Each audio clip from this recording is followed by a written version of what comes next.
Fala, investidores, sejam muito bem-vindos ao canal Planileiro Investidor, canal aí dos fundos imobiliários. Então, vamos falar hoje do relatório de agosto de 2024, pela primeira vez aqui no canal do BROF11, tá? É o BRUF11, então fundo de lajes corporativas, tá? Primeira vez que a gente fala aqui no canal, e a gente vai ver algumas características dele aqui, e vamos ver se tem semelhança com alguns outros fundos de lajes corporativas também aí no mercado, tá bom? Então fique conosco aí, já se inscreva no canal, deixa o seu like também, é tudo de graça e você ajuda muito a gente aqui no canal, tá bom? E eu vou deixar esse relatório gerenciado na descrição do vídeo, o link do nosso grupo do Telegram. Vamos lá então? Vamos falar do BRUF11, fundo que eu não tenho carteira, tá? Não tenho carteira.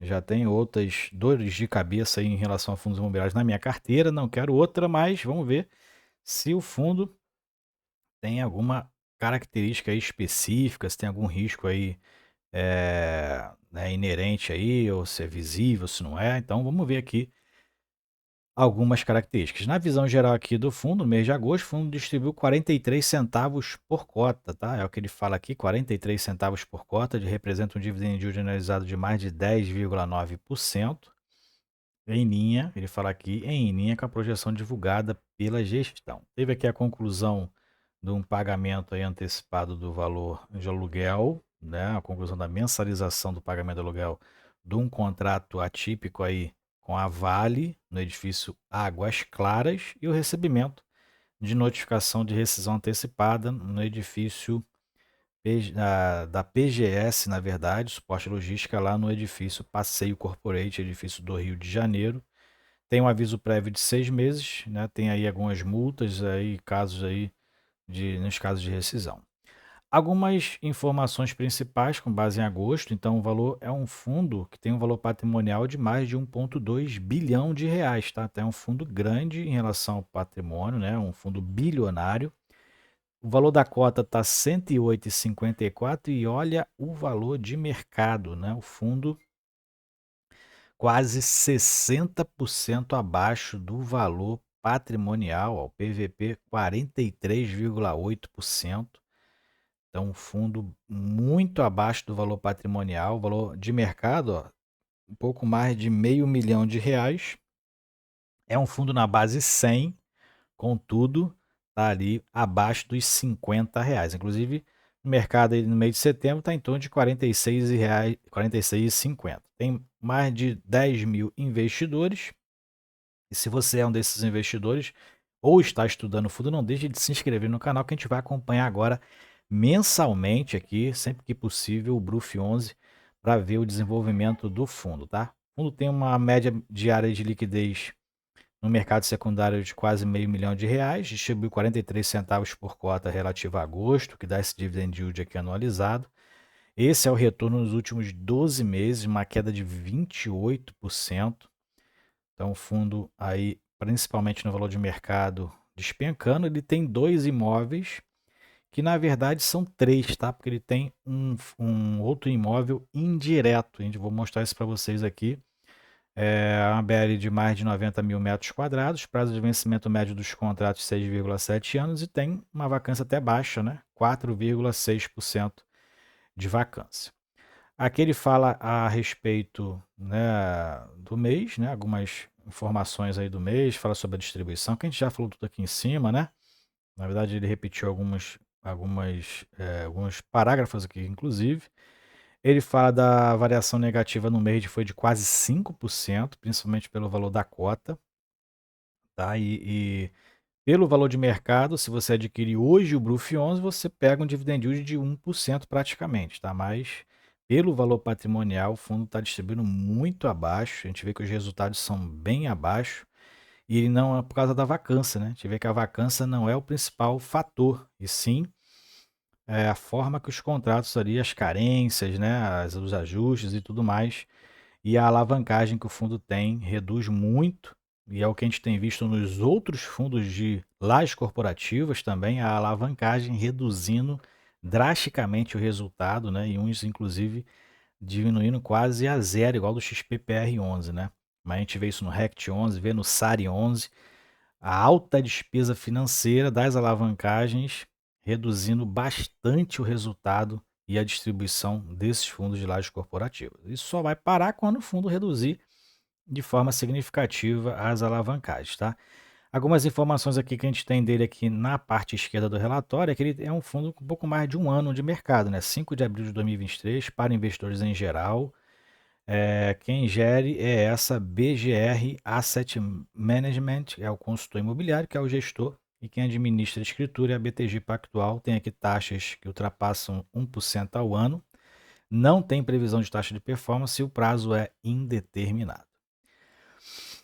Bom, o fundo aqui então fala outras informações aqui que a gente vai pular, que é a missão do fundo, o objetivo do fundo. Então, é um fundo aí de lajes corporativas, né, de gestão ativa, que tem principal receita a geração de a renda de aluguéis, tá?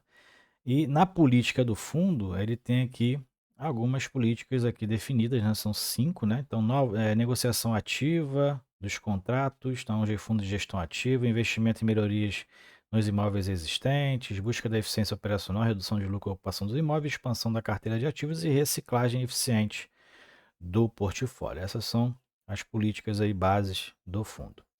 Nos destaques aqui ele fala que o fundo, por exemplo, dos imóveis que ele tem diretamente, Passeio Corporate, localizado lá no centro do Rio de Janeiro, está com 90 e quase 95% de ocupação.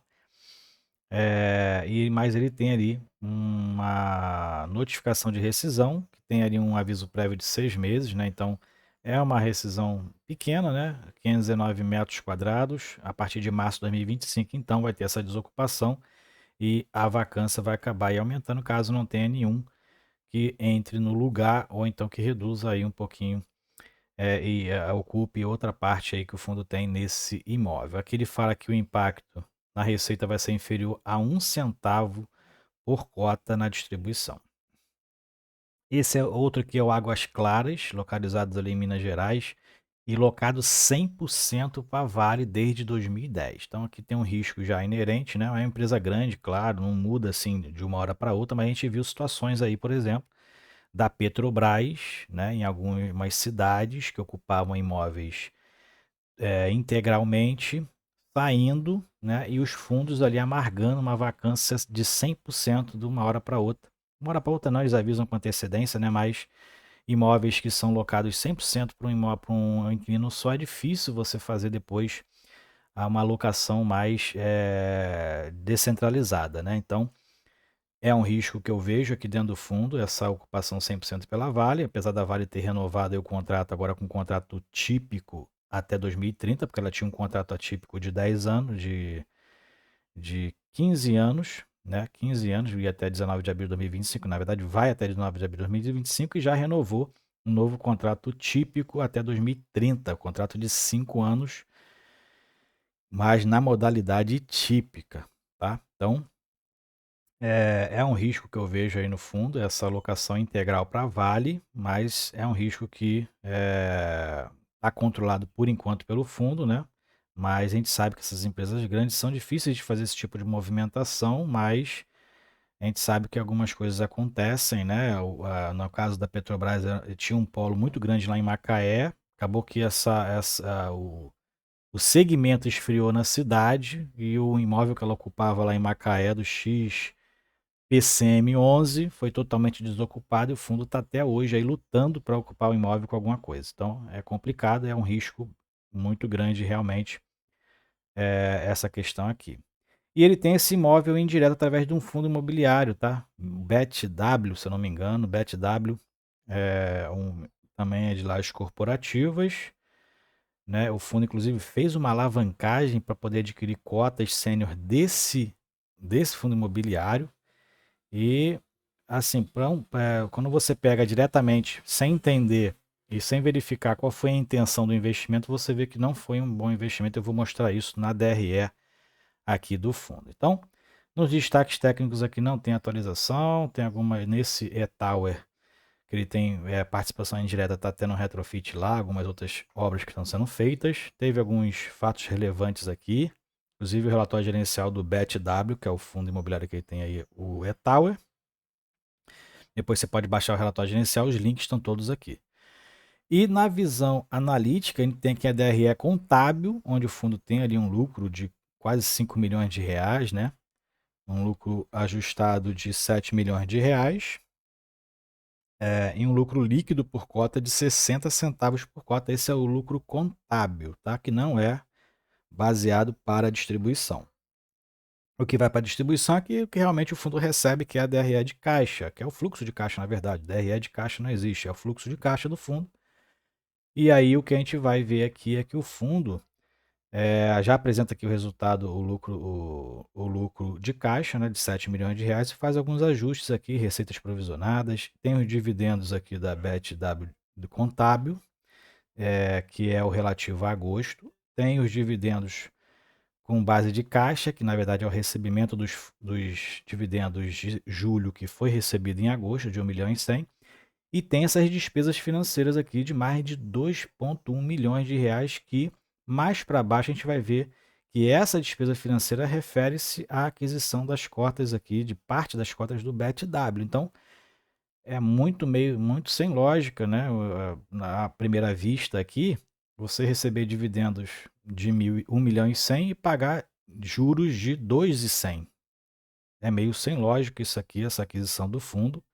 E a gente vê que o resultado do fundo atualmente está em 49, quase 50 centavos por cota, e ele está distribuindo em torno de 43 centavos por cota, em torno de 5 milhões de reais. Então, não sei qual foi a grande intenção do fundo na aquisição das cotas desse fundo, mas o que a gente vê aqui não é uma vantagem, não é uma alavancagem como a gente costuma ver, porque você alavanca para poder ter uma receita maior do que a despesa inerente àquela alavancagem. Então, muito estranho isso aqui. Tem que entender ali na íntegra o que foi feito realmente pelo fundo para ter essa alavancagem. O que ele diz aqui na despesa financeira, 2,2 milhões refere-se ao pagamento da parcela mensal, juros e correção monetária, isso aqui não inclui o principal, do CRI, que adquiriu aí 216 milhões das cotas sêniores do BETW, que é em torno de 35%, se eu não me engano, desse fundo imobiliário, tá? Então, muito estranho. Não sei se não deu certo ou se a intenção realmente foi essa, tem que ver na integralidade o fato relevante que adquiriu essas cotas. O que a gente vê aqui dentro dos rendimentos é uma redução a partir do momento aí do fim do primeiro semestre, né? Uma redução, e isso é explicado um pouquinho mais para baixo, quando ele faz a explicação, na verdade, aqui em relação ao contrato da Caixa, tá? Que está lá no imóvel de do Rio de Janeiro, onde o fundo tem lá uma carência lá em relativo ao contrato da Caixa. Então, o efeito de carência do contrato da Caixa Econômica Federal em 2024 vai até novembro de 2024, então o fundo só vai ter aí o recebimento integral desse valor aqui do aluguel da Caixa Econômica Federal a partir de 2025, que é onde vai então normalizar ali né, os recebimentos aí dos contratos onde o fundo tem atualmente. E aqui ele fala, 2025, final do período de carência da Caixa Econômica Federal, no Passeio Corporate, imóvel do Rio de Janeiro, a gestão divulga também a projeção de rendimentos em 2025, que vai ser ali acima dos 50 centavos, importante isso, né? E vai ser ali em torno de 52, 55, né? Entre 52, como a gente vê aqui, e 60 centavos, né? O menor aqui é 52 e o maior é 60 centavos, é o que a gente verifica durante todo o ano de 2025. Vai ser essa a expectativa de distribuição, né, a partir do momento do final do período da carência do imóvel da Caixa, né, e o contrato, início do novo contrato também com a Vale, que vai até 2030, e ele tem então essa expectativa aí. Na visão analítica a gente vê, né, o período de carência do contrato da Caixa, como reduziu aqui os rendimentos, e no final dessa carência vai voltar a um patamar aqui entre 55 e 60 centavos, e no novo contrato da Vale vai ter uma pequena redução e vai girar ali em torno de 55 centavos essa distribuição. Então o fundo tem aí uma expectativa de crescimento ainda de em torno aí de 10 a 15% dos seus rendimentos, tá? Na verdade um pouco mais, né? Em torno de 20% do que ele distribui hoje, ele distribui 43 centavos. Então a expectativa que um contrato da Vale com um contrato da Caixa, né, que dura na média do ano de 2025, é um aumento em torno de 15 a 20% nos rendimentos distribuídos atualmente. Então vamos aguardar e vamos acompanhar. A liquidez do fundo melhorou a partir de maio, então vamos acompanhar e aguardar aí, acompanhar mensalmente o fundo, né? Inclusive parte do seu endividamento, que hoje está em 15% o seu LTV. E na carteira a gente verifica que é um fundo de mais de 1,2 bilhões de reais, então vamos acompanhar ele, que pode ser até inclusive uma opção aí para diversificar a carteira, né? Para quem quer assumir o risco, né? O fundo está bem descontado no mercado, quase 60% abaixo do valor de mercado. Ele tem 3 imóveis, sendo que um imóvel através de um outro fundo imobiliário que ele detém 35% desse fundo. Aqui são as principais empresas, ó, do ramo de minério, né, financeiro também, médico, né? Então tem vários aqui segmentos aqui onde o fundo detém ali uma diversificação maior no imóvel do Rio de Janeiro e o imóvel de Minas Gerais totalmente locado para a empresa Vale, né, a mineradora. Beleza? Então esse aqui é o programa de reajuste, aqui é a foto dos imóveis, baixa o relatório depois você ter uma noção, né, onde está localizado. Esse aqui é do Rio de Janeiro, localizado próximo ao aeroporto, Santos Dumont, muito próximo mesmo, dá até para ir a pé. Em frente ao VLT, né, próximo ali à Cinelândia, né, ao passeio público, então uma área ali onde tem grandes empresas ali, grandes órgãos públicos também. Aqui é o de Águas Claras, onde está a Vale, né, ali em Águas Claras, em Nova Lima, na verdade, Nova Lima. É o edifício Águas Claras em Nova Lima, então onde a Vale também tem lá uma grande participação. E também tem um imóvel E-Tower que é pelo BT, o BET11, né? É esse imóvel aqui, localizado lá em São Paulo. Beleza? Isso aí foi para a gente conhecer o fundo, a gente vai agora acompanhar mensalmente, então fique conosco aí, se inscreva no canal, não perca tempo, ajuda a gente a disseminar as informações pelo YouTube. É isso aí, fique com Deus, até o próximo vídeo, tchau, tchau.